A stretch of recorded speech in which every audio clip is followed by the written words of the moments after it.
అంటే negative consequences. నిజంగా స్థిరపడగలడా? నిజంగా అంత బాధ్యతాయుతంగా అయినటువంటి వ్యక్తేనా? నిజంగా ఈ ప్రేమను నిలబెట్టుకోగలడా? నిజంగా నన్ను పోషిస్తాడా? జీవితాంతం నాతో ఉంటాడా? ఈ 5 ప్రశ్నలు అడిగితే కనుక ఏ ప్రేమ కూడా మోసపోవచ్చు. ఇంకొక అంశం, ఎందుకంటే కనుక ఇక్కడ అందరూ ఊహించుకున్నటువంటిది, అందరూ ఆలోచించినటువంటిది, అందరికీ కళ్ళకు కట్టినట్టు కనిపించినటువంటి అంశాలు ఏవి నీకు కనిపించలేదు.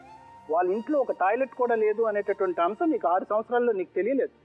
నీ అత్తమామ గురించి నీకు తెలియలేదు. అతను గ్యాంబ్లింగ్ ఆడతాడని నీకు తెలియలేదు. ప్యాకెట్ ఆడతాడని నీకు తెలియలేదు. అతను తాగుతాడని నీకు తెలియలేదు. 6 సంవత్సరాలు తెలియనటువంటి ఈ నిజాలు 11 నెలల పెళ్లిలో నీకు తెలిసినాయి అంటే కనుక ఇక్కడ ఎవరు వినటానికి మాకు ఏమ్మా? ఇక్కడ చాలా ఇంపార్టెంట్ ట్విస్ట్. ఇది చాలా సందర్భాల్లో జరుగుతూ ఉంటుంది. నేను మోసపోయాను అని ప్రేమించినంతకాలం తెలియదు, పెళ్లి చేసుకున్న తర్వాత మోసపోయాను అని అనిపించేటటువంటి ఆడపిల్లల్లో ఉండేటటువంటి సందిగ్ధ పరిస్థితి గురించి నేను చెప్తాను. మీరు ఏమైంది అంటే కనుక ఒక నెగిటివ్ యాటిట్యూడ్తో పెళ్లిలోకి ఎంటర్ అయ్యారు. ఇతను ఏదో పొడి చేస్తాడని వెళ్ళారు మీరు, కానీ అక్కడ ఏం పొడవలేదు, అంత రివర్స్ అయింది. ఏమైంది? అక్కడ ఒక ఇల్లు బాగాలేదు, వాళ్ళ అత్తమామలు నచ్చలేదు, ఇతను ప్రవర్తన నీకు నచ్చలేదు, ఇతను చేసేటటువంటి ఉద్యోగం నీకు నచ్చలేదు, ఏమీ నీకు నచ్చలేదు, మొత్తం అంతా నెగిటివ్లోకి వచ్చేది. కాబట్టి ఇక్కడ ఏమైంది అంటే కనుక నీ యాటిట్యూడ్, అంటే నేను ఇక్కడ ఒక భార్యని, ఒక కోడల్ని అనేటటువంటి నీ స్థానాన్ని ఏదైతే ఉండాలో, ఏదైతే నీ రోల్ రెస్పాన్సిబిలిటీ అంటాం, అంటే నీ బాధ్యత కంప్లీట్గా మర్చిపోయావు. అంటే ఇక్కడ 2 విధాలుగా నీ ఆలోచన పోయింది అని మనం చెప్పుకోవచ్చు. ప్రేమించినప్పుడు ఆలోచన లేదు, పెళ్లి చేసుకున్నప్పుడు తర్వాత కూడా నీ ఆలోచన పోయింది. అంటే ఏమంటున్నానంటే కనుక అక్కడ నీకు ఒక చిన్న స్థాయి ఆలోచన పెరుగుంటే కనుక బహుశా ఈ రోజు ఈ పరిస్థితి మనం చూసి ఉండకపోవచ్చు. అంటే ఏంటంటే ఓకే, నేను తల్లిదండ్రులు కాదనుకుని నేను ఇక్కడికి వచ్చాను అంటే నా బాధ్యత, నా ఆలోచన శైలి, నా ప్రవర్తన 10 రెట్లు పెరగాలి. ఎందుకు? వీళ్ళని కూడా కాదనుకుంటే నువ్వు ఎక్కడుంటావు? ఇక్కడ కేవలం ఏంటంటే నేను ప్రేమించాను కాబట్టి నేను కొన్ని కారణాలు, అంటే ఇక్కడ ఉన్నటువంటి విచిత్రమైనటువంటి సంఘటన ఏంటంటే కనుక ఏవైతే గొప్ప గొప్ప కారణాలు చెప్పి అతన్ని పెళ్లి చేసుకుని ఆర్య సమాజంలో పారిపోయి పెళ్లి చేసుకున్నటువంటి నువ్వు అంతకంటే 10 రెట్లు భయంకరమైనటువంటి కారణాలు చూపెడుతున్నావు ఈ రోజు 11 నెలల పెళ్ళిలో. అంటే ఏంటంటే నీకు అప్పుడు తెలియలేదా? ఇప్పుడు అంత ఎక్కువ 9th స్టాండర్డ్ నుంచి బీటెక్ సెకండ్ ఇయర్ 6 ఇయర్స్ నుంచి తెలియనటువంటి అంశాలన్నీ నీకు 11 నెలల్లో తెలుసు. సో ఏంటంటే కన్నా నీ ఆలోచన శైలి ఎంత వేవరీగా ఉంది, అంటే ఎంత ఫికల్ మైండెడ్గా ఉంది, ఎన్ని విధాలుగా మారిపోతుందని చెప్పడం గురించి అది చెప్తుంది. ఇంకొకటి, ఇందాక ఏమన్నావు అంటేనమ్మా, ఒక మాట అన్నావు, నీకేం కావాలమ్మా అంటే మాట అన్నావు ఏంటంటే ఒక హాస్యాస్పదమైనటువంటి మాట అన్నావు, అతను మారాలి మేడం అన్నావు.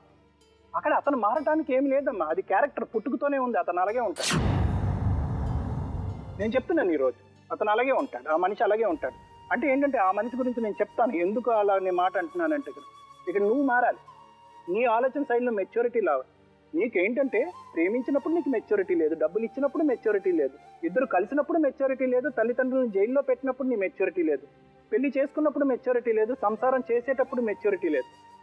ఇక నుంచి అబార్షన్ అట్లా చేయించేసుకుంది సార్ అమ్మాయి. ఏం కారణం? అది ఈజీ గోయింగ్ అనుకుంటున్నాం. అబార్షన్స్ చేసుకోవటం అంటే ఈ వయసులో తప్పది.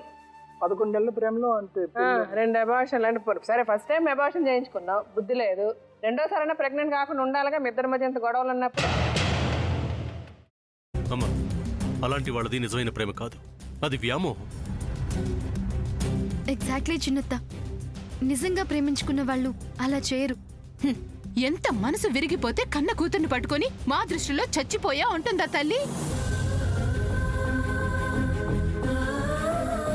అది సరే అమ్మా, తన కూతురుతో తన మాట అనేటప్పుడు ఆమె మాటల్లో వ్యథ, కళ్ళల్లో బాధ గమనించావమ్మా? పెద్దబాబుకు బర్త్డే విషెస్ చెప్పు కూడా వెళ్ళాం కదా. ఊరికే ఎలా కాలిపోతుంది? మంట పెడితేనో పడితేనో తగలబడుతుంది.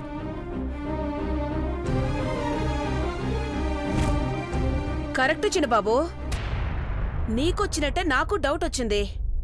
పార్వతే షర్టును తగలబెట్టిందనుకుంటా.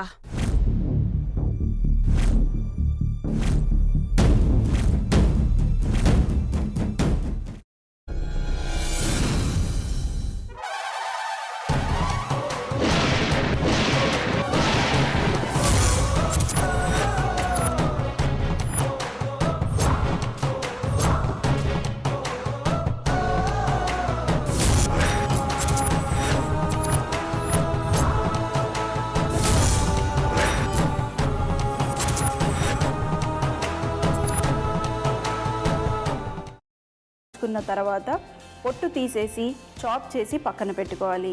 ఒక ప్యాన్లో కొద్దిగా నూనె వేడి చేసి అందులో ఆవాలు, మినప్పప్పు, శనగపప్పు, కరివేపాకు, సన్నగా తరిగి పెట్టుకున్న ఉల్లిపాయలు వేసుకుని 1 నిమిషం పాటు వేయించుకోవాలి. ఆ తర్వాత కాల్చి కట్ చేసి పెట్టుకున్న వంకాయని కూడా అందులో వేసుకుని బాగా మిక్స్ చేసి బౌల్లోకి ట్రాన్స్ఫర్ చేసుకుని అందులో తగినంత చిక్కటి పెరుగు లేదా పల్చటి పెరుగు వేసుకుని మిక్స్ చేసి అన్నంతో కానివ్వండి, చపాతీతో కానివ్వండి సర్వ్ చేసినా చాలా బాగుంటుంది.